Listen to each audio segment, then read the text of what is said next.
SQL series के इस video में आपका स्वागत है। तो लास्ट वीडियो में मैंने आपको बताया था कि एसक्यूएल में कितने तरह के डाटा टाइप्स होते हैं और उनका यूज़ क्या है। आज की इस वीडियो में हम बात करने वाले हैं कि आप डाटाबेस की जो लैंग्वेज है एसक्यूएल वो कैसे यूज़ कर सकते हो, कैसे आप टेबल बनाओगे, कैसे डाटाबेस बनाओगे। तो इस पे आज हम चीज़ें देखेंगे, ठीक है। तो सबसे पहले स्टार्ट करते हैं डाटाबेस से। तो एक डाटाबेस के अंदर आपकी बहुत सारी टेबल्स होती है, तो आप कह सकते हो मतलब डाटाबेस जो होता है वो कलेक्शन ऑफ टेबल्स होते हैं, ठीक है। तो करंट में अगर आपको ये देखना भी नहीं है, क्योंकि एसक्यूएल टेबल बनानी है, मतलब हम जो भी अपने रिकॉर्ड्स स्टोर कराते हैं वो हमारे टेबल के अंदर होती है, और जितनी भी टेबल्स होती हैं वो हमारे डाटाबेस के अंदर आते हैं, ठीक है।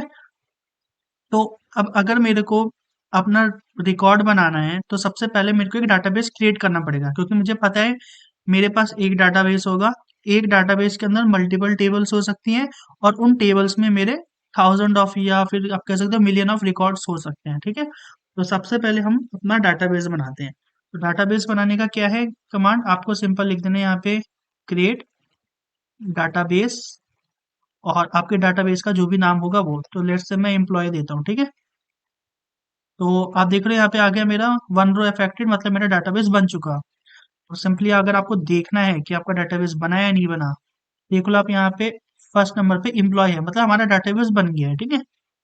अच्छा, एक कमांड होती है डाटाबेस को ड्रॉप करने की, हालांकि रिकमेंडेड नहीं है, मतलब प्रोडक्शन में कभी आप इसे यूज मत करना, जस्ट फॉर नॉलेज पर्पस ये है। सो ड्रॉप आपको लिखना है और फिर आपके डाटाबेस का नाम, ठीक है। Okay, drop database and then आपका नाम आएगा। तो आप देखो यहाँ पे मेरा जो है डाटाबेस ड्रॉप हो चुका होगा। सो डाटा बेसिस मेरा यहाँ पे अब एम्प्लॉय डाटाबेस नहीं है, ठीक है।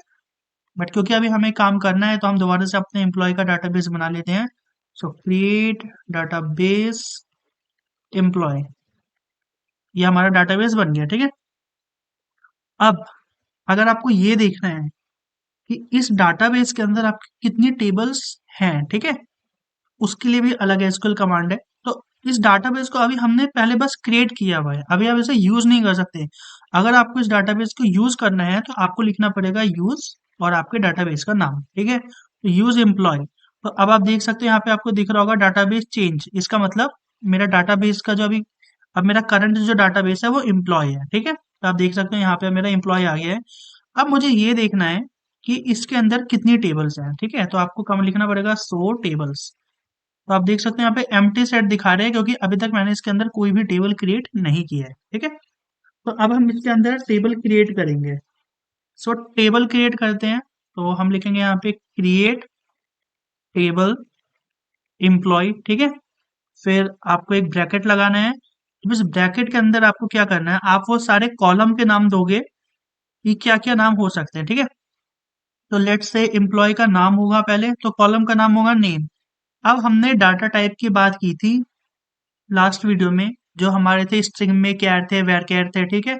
और आपके इंटीजर में थे, मतलब न्यूमेरिक में थे आपके इंटीजर थे, फिर शॉर्ट इंट था, बिग इंट था, ठीक है। तो अब हम उन डाटा टाइप्स का यूज करने वाले हैं इस टेबल को बनाने के लिए। तो मुझे पता है कि नेम जो है मेरा स्ट्रिंग टाइप में आएगा, ठीक है।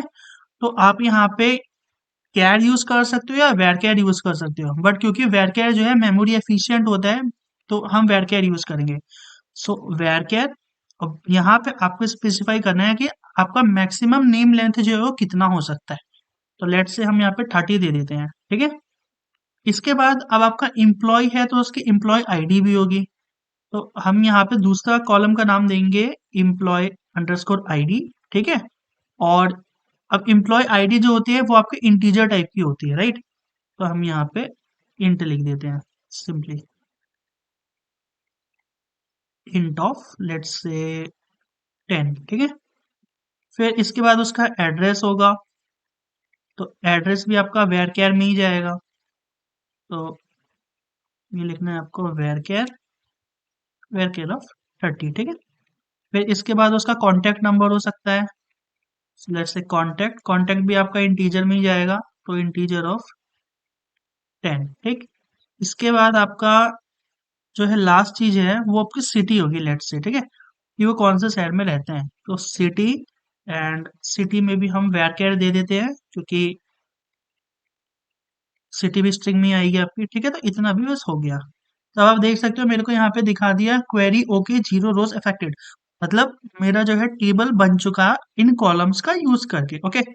अब अगर आपको ये देखना है कि आपके टेबल में कितने कॉलम्स है और उनका डाटा टाइप क्या है, उसका कमांड है डेस्क, मतलब DESC, और आपको एम्प्लॉय लिखना है यहाँ पे, ठीक है। जो सॉरी, हाँ एम्प्लॉय लिखना है, क्योंकि हमारे टेबल का नाम भी एम्प्लॉय है, एम्प्लॉय, ओके। सो ये देखो, ये आ गया आपका name, employee ID, address, contact और सिटी, ये सारे मेरे एम्प्लॉय टेबल के अंदर हैं, ठीक है। अच्छा, मैंने क्या कर दिया यहाँ पे, मैंने डाटाबेस और टेबल का नाम जो है वो सेम कर दिया है, बट आप डाटा मतलब एम्प्लॉय रख दिया और टेबल का नाम भी एम्प्लॉय रख दिया, बट ऐसा जरूरी नहीं है। आप यूज कर सकते हो, मतलब आपका टेबल नाम अलग हो सकता है। तो कंफ्यूजन हटाने के लिए मैं एक नई टेबल बना देता हूँ, ठीक है। लेट्स से एम्प्लॉय डाटाबेस के अंदर EMP टेबल बना देते हैं, ठीक है। तो EMP टेबल बना देते हैं, और यही चीज और इन्हीं डाटा टाइप्स का हम दोबारा यूज कर लेते हैं। सो हम बस इसको कॉपी पेस्ट कर लेते हैं, ठीक है। और ये मेरी EMP टेबल बन गई। अब मेरा एम्प्लॉयड, अब कंफ्यूजन दूर हो जाएगी। अब मेरा एम्प्लॉय डाटाबेस रहेगा और EMP टेबल है, ठीक है। तो अब मैं देखता हूँ कि मेरे EMP टेबल में कितने कॉलम्स है और उनका डाटा टाइप क्या है। तो आप देख सकते हैं यहाँ पे नाम है, एम्प्लॉय आईडी है, एड्रेस, कॉन्टैक्ट, सिटी है, ये मेरी फील्ड्स हो गई। और ये इनका टाइप सेक्शन के अंदर ये सारे डाटा टाइप दिखा रहे हैं कि इनका टाइप क्या है। नल है, मतलब इनकी वैल्यू जो होती है वो नल हो सकती है। अभी मैंने इन पे कोई कंस्ट्रेंट नहीं लगाया, वो आगे की वीडियो में बताऊंगा कि वो आप कैसे करते हो। और बाय डिफॉल्ट अगर आप कुछ नहीं डालोगे तो उनकी वैल्यू नल जाएगी, अगर आप किसी फील्ड की वैल्यू नहीं देते हो तो उनकी वैल्यू जो है बाय डिफॉल्ट वो नल जाएगी। इसका मतलब ये है, ठीक है। तो ये अब हमारी टेबल बन गई। अब हम इसमें रिकॉर्ड डालते हैं, ठीक है। तो अब आपको क्या करना है कि जब आप रिकॉर्ड्स इंसर्ट करोगे इस टेबल में, ठीक है, तो आपको उसी ऑर्डर में अपना डाटा एंटर करना है जिस ऑर्डर में आपके कॉलम नेम है। मतलब मेरे यहाँ पे सबसे पहले नेम है, तो मैं पहले नेम इंसर्ट करूंगा। एम्प्लॉय आईडी है, फिर मैं एम्प्लॉय आईडी डालूंगा। एड्रेस है तो एड्रेस, कॉन्टैक्ट है फिर कॉन्टैक्ट, फिर सिटी, ठीक है। मैं ऐसा नहीं कर सकता कि मैंने नेम डाला फिर मैंने कॉन्टैक्ट डाल दिया, तो वो आपको एरर आएगा। जिस ऑर्डर में आपका कॉलम नेम है, आप उसी ऑर्डर में अपना डाटा इंसर्ट करोगे टेबल में, ठीक है। तो इंसर्ट करते हैं, तो उसके लिए क्वेरी है इंसर्ट, कीवर्ड है इंसर्ट इनटू, आपके टेबल का नाम है EMP, फिर वैल्यूज, ठीक है। अच्छा, अब यहाँ पे मैं पहले नेम डालूंगा, ठीक है। तो नेम जो होगा मेरा कोट्स में जाएगा, ठीक है। तो ये मैंने डाल दिया कोट्स में। फिर एम्प्लॉय आईडी लेट्स से अब इंटीजर है, तो ये एज इट इज आएगा। फिर एड्रेस है आपका, ठीक है, तो आप इसको लेट्स से नोएडा। फिर कॉन्टैक्ट नंबर है, तो कॉन्टैक्ट भी आपका इंटीजर होता है, ठीक है। तो यहाँ पे अब मैं रैंडम कुछ भी नंबर दे दे रहा हूँ, 3, 4, 5, 6, 7, ठीक है। रैंडम मैंने नंबर दे दिए। और सिटी, सिटी भी मैं डाल देता हूँ, सिटी में मैं लेट्स से जी गाजियाबाद डाल देता हूँ, ठीक है। तो ये भी मेरा स्ट्रिंग में ही जाएगा, तो ये मैंने डाल दिया। अब आप देखो यहाँ पे मेरे को आ गया क्वेरी ओके, मतलब मेरा एक रिकॉर्ड इंसर्ट हो चुका। अब आपको देखना है कि आपके टेबल में कितने रिकॉर्ड्स एग्जिस्ट करते हैं, ठीक है। तो उसके लिए क्या कमांड है, कमांड है सेलेक्ट स्टार। स्टार का मतलब होता है आप टेबल में से सारी वैल्यूज फेच कर रहे हो। जब भी आप कमांड में स्टार लगाओगे इसका मतलब होता है कि वो सारे टेबल में जाएगा और टेबल में आपके जितने भी रिकॉर्ड्स होंगे वो सारे आपको डिस्प्ले कर देगा। तो स्टार, फिर फ्रॉम कीवर्ड, फ्रॉम, ठीक है। आपका टेबल का नाम क्या है EMP, तो सिलेक्ट स्टार फ्रॉम EMP, बस खत्म, ठीक है। तो अभी आपने देखा मैंने एक ही वैल्यू डाली है, तो मेरे को एक रिकॉर्ड यहाँ पे डिस्प्ले हो गया है, ठीक है। अब हमें यहाँ पे देखना है कि अब मेरे को अब इन पे और भी ज्यादा मेरे को डाटा डालना है, ठीक है। तो पहले मैं इसमें और डाटा इंसर्ट करता हूँ, फिर आपको बाकी की चीजें बताता हूँ। सो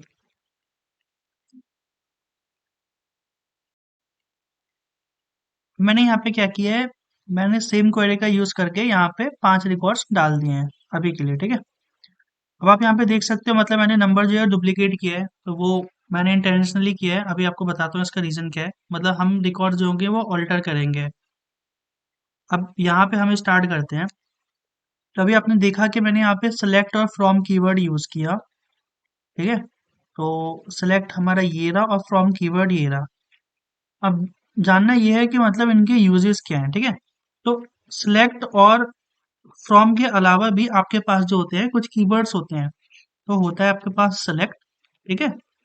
फिर आता है आपके पास फ्रॉम, उसके बाद आता है आपका वेयर, उसके बाद आपका आता है सॉरी ग्रुप बाय, ठीक है। फिर इसके बाद आपका आता है हैविंग, और लास्ट में आता है आपका ऑर्डर बाय, ठीक है। तो यूज देखते हैं इनका क्या है। सिलेक्ट से तो आप समझ ही रहे होगे, मतलब ये किसी भी टेबल या रिकॉर्ड को सिलेक्ट करने के लिए है। फ्रॉम होता है कि किस टेबल से आप सिलेक्ट करने वाले हो, तो ये उसके लिए होता है। वेयर होता है कि सपोज करो आपके पास, अभी आप यहाँ पे देख सकते हो मैंने यहाँ पे डाटा डाला, ठीक है। अब आपको उस एम्प्लॉय का रिकॉर्ड निकालना है जिसकी एम्प्लॉय आईडी 3 है। तो ऐसी जो कंडीशन होती हैं, मतलब हमें डाटा फैच करना है किसी भी पर्टिकुलर कंडीशन पे, तब आप वेयर का यूज करते हो, ठीक है। ग्रुप बाय का भी यूज करते हो। सपोज करो अब आप यहाँ पे देख सकते हो इस टेबल में कि मैंने जो है 5 रिकॉर्ड डाले हैं, ठीक है। अब मुझे इम्प्लॉयज की जो है लिस्ट चाहिए, उनके सिटी को ग्रुप करके, मतलब दिल्ली में कौन कौन रहता है, नागपुर में कौन रहता है, गाजियाबाद में कौन रहता है, नोएडा में कौन रहता है, इन सबका मुझे ग्रुप बना के रिकॉर्ड्स चाहिए, ठीक है। तब आप ग्रुप बाय का यूज करते हो। अब हैविंग भी आप जो है रिकॉर्ड्स फेच करते हो पार्टिकुलर कंडीशन पे, ठीक है। मतलब अगर आपको कोई कंडीशन स्पेसिफाई कर रखी है, तब आप हैविंग यूज करते हो रिकॉर्ड फेच करने के लिए। तो फिर वेयर और ग्रुप बाय में फर्क क्या हुआ, मतलब अगर दोनों कंडीशन पे ही रिकॉर्ड्स निकाल रहे हैं, तो वेयर आप यूज करते हो टेबल्स पे रिकॉर्ड्स निकालने के लिए on the basis of condition. Having का यूज आप ग्रुप बाय के ऊपर करते हो कंडीशन में से डाटा निकालने के लिए। मतलब इसे इस तरह से समझो कि अब मुझे जो है यहाँ पे सपोज करो ये मेरे एम्प्लॉय हैं, ठीक है। अब मुझे इनमें से रिकॉर्ड निकालना है ग्रुप बना के कि कौन से दिल्ली में कौन से नागपुर पे है, ठीक है। और उसमें एक कंडीशन और लगा दी है कि जिनका भी एम्प्लॉय आईडी 5 से छोटा है या 5 से कम है, मुझे खाली उन्हीं के रिकॉर्ड्स चाहिए, ठीक है। मतलब मुझे एम्प्लॉय के रिकॉर्ड्स चाहिए सिटी वाइज, ग्रुप सिटी का ग्रुप बना के। उसके बाद उसमें भी एक कंडीशन एक्स्ट्रा मैंने जोड़ रखी है कि जिसकी भी एम्प्लॉय आईडी 5 से छोटा होगा, मेरे को खाली उन्हीं एम्प्लॉय के रिकॉर्ड्स चाहिए। तो इस केस में जब आप ग्रुप के ऊपर भी जब आप कोई कंडीशन लगाते हो, आप हैविंग उस वक्त यूज करते हो, ठीक है। फिर आता है आपका ऑर्डर बाय। ऑर्डर बाय होता है कि आपको रिकॉर्ड्स असेंडिंग ऑर्डर में चाहिए, डिसेंडिंग में चाहिए, उसके लिए आप ऑर्डर बाय यूज करते हो, ठीक है। अब यहाँ पे क्वेश्चन हो सकता है कि मैंने इनको इसी ऑर्डर में क्यों लिखा। तो अगर आपको एसक्यूएल में कभी भी ये कीवर्ड्स यूज करोगे, तो ये सीक्वेंस को आप रिमेंबर कर लो, क्योंकि ये कीवर्ड्स इसी सीक्वेंस में यूज होंगे। मतलब सबसे पहले सिलेक्ट होगा, दूसरे नंबर पे फ्रॉम होगा। अब फ्रॉम खाली आप सिलेक्ट के साथ ही यूज कर सकते हो, वेयर के साथ यूज नहीं कर सकते, मतलब वेयर के आगे नहीं कर सकते। फिर अब वेयर है, ठीक है।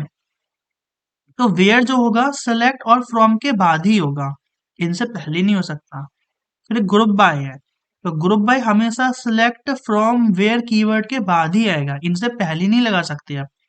फिर हैविंग है, तो अब हैविंग कीवर्ड आपका सेलेक्ट फ्रॉम वेयर और ग्रुप बाय के बाद ही यूज होगा क्वेरी में, आप इनसे पहले यूज नहीं कर सकते। फिर ऑर्डर बाय है, ऑर्डर बाय में क्या है, आप select from where group by, अगर आप इनमें से कुछ भी यूज कर रहे हो ना, उसके बाद ही आप ये यूज कर सकते हो। ऐसा नहीं है कि आप सेलेक्ट ऑर्डर बाय फ्रॉम लिख दो, गलत है। अगर आप फ्रॉम यूज कर रहे हो तो सेलेक्ट फ्रॉम के बाद ही ऑर्डर बाय आएगा, ठीक है। तो ये सीक्वेंस है जिसमें आपका होना चाहिए। दोबारा बताता हूँ, फ्रॉम हमेशा सिलेक्ट के बाद ही यूज कर सकते हो, वेयर आप हमेशा सिलेक्ट और फ्रॉम के बाद ही यूज कर सकते हो, पहले नहीं कर सकते। ग्रुप बाय आप हमेशा सिलेक्ट फ्रॉम वेयर के बाद ही यूज कर सकते हो। हैविंग आप हमेशा सिलेक्ट फ्रॉम या वेयर अगर आप यूज कर रहे हो तो उनके बाद ही आप यूज कर सकते हो। ऑर्डर बाय आपका हमेशा इन सबके लास्ट में यूज होता है, ठीक है। अब ये जरूरी नहीं है कि मैं अपनी सारी क्वेरी में ये सारी कीवर्ड्स यूज करूं, ऐसा नहीं है। मैं सिलेक्ट और फ्रॉम भी यूज कर सकता हूँ। तो अगर मैं ये दोनों भी यूज कर रहा हूँ ना, तो ऑर्डर बाय इनके बाद ही आएगा। इसका कहने का मतलब ये था। तो ये सीक्वेंसिंग हमारी फॉलो होती है एसक्यूएल में, ठीक है।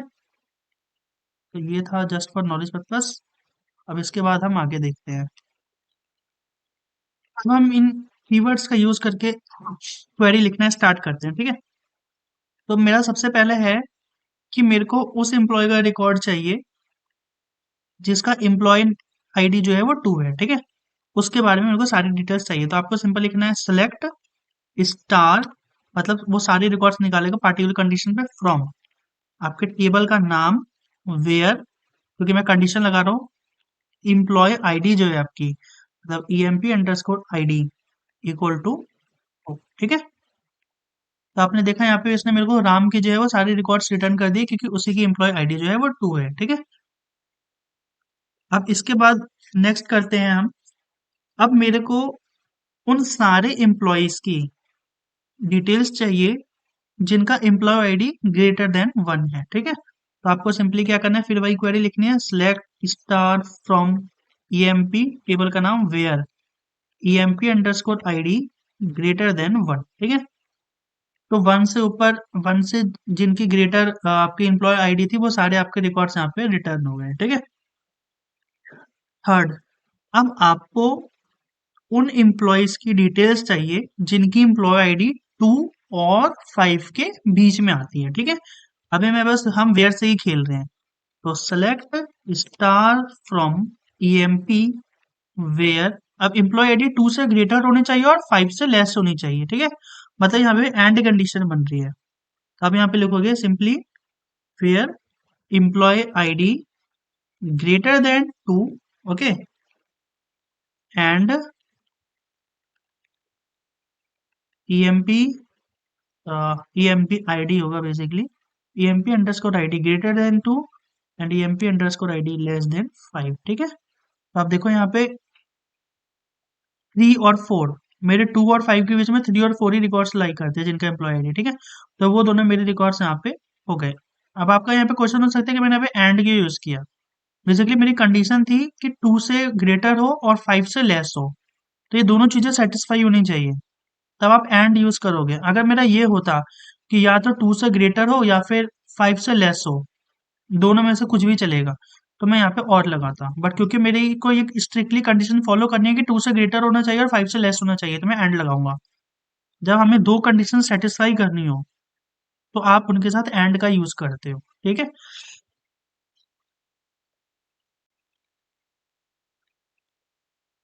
ठीक है, तो अब हम अगला करने वाले हैं। अब मैं इन हमें क्या करना है कि इन रिकॉर्ड्स को हमें असेंडिंग या डिसेंडिंग ऑर्डर में सॉर्ट करना है, ठीक है।